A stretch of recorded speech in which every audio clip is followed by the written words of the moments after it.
Let's go over Solo: A Star Wars Story when it comes to the Rotten Tomatoes score. This is Mike Zero here. If you guys are new to the channel, do make sure to subscribe to see future Star Wars content. Now, as you all know, Solo: A Star Wars Story is just around the corner from its release date on May 25th. We're getting closer and closer as we near it, and as you all know, today is Tuesday, the official day the embargo has been lifted for the Han Solo movie, which is directed by Ron Howard. Reviews are coming in on RottenTomatoes.com. Initial reviews, I must add, there's a total of 78 of them as of right now, which actually gives us an average percentage of 73% for Solo: A Star Wars Story on Rotten Tomatoes. Now, I will be going over some more reactions that have to do with the film, some little mini reviews of the Han Solo movie, so let's go over each and every one of them. Things do feel shaky at first, but there's spunk to Alden Ehrenreich's delivery, and once he settles in, a twinkle in his eye. No doubt Harrison Ford's Han Solo would casually dismiss this adequately fun origin story, with a wink and a weary smile. It's got a couple of gasps, a lot of action, and built-in Star Wars audience.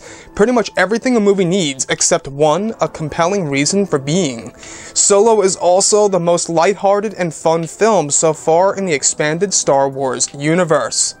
Best of all, the movie is different. It's checklist mythology, but thankfully served up with enough to make the trip engaging. Solo is a fun ride for sure, but it feels too commercial.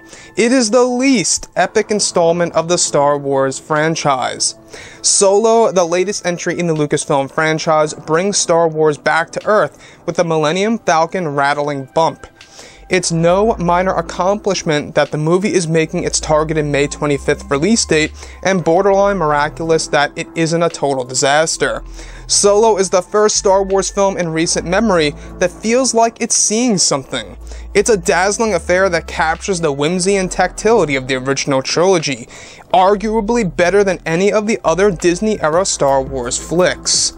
Now, the last one is one that really stuck out to me, and that is the fact that apparently Solo: A Star Wars Story is a better film than any of the other Disney Star Wars movies. Now, that I'm not quite sure about. Now, keep in mind, I haven't seen the film yet until May 24th when it comes out on pre-opening night.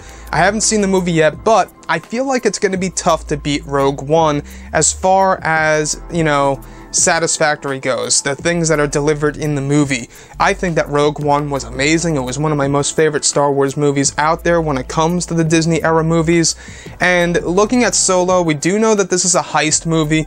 We do know that it explores, the criminal underworld more so, and that's a cool aspect, but I'm always more leaning towards the whole war side, Jedi, mythology side of things when it comes to the Star Wars films. So it's going to be really interesting to see exactly how Solo: A Star Wars Story does once the movie hits theaters officially on May 24th, where we actually do get to see those percentages of not only all of the critics, not just this hand-picked, amount of critics, but also the general audience. That's something that I'm very much interested to see, is exactly how well it will do on Rotten Tomatoes, give or take a week, maybe even a couple of days after its release date. So looking at Solo: A Star Wars Story, guys, what do you think about the initial reactions, the initial mini reviews there on Rotten Tomatoes? How do you feel that it actually marked in at 73% out of 78 reviews for Solo: A Star Wars Story? Drop a comment below, let me know what you think about that, and if you guys did enjoy the content for today, do make sure to drop a thumbs up on this video to support the channel. I thank you all so very much for the kind support, and I'll catch you guys next time.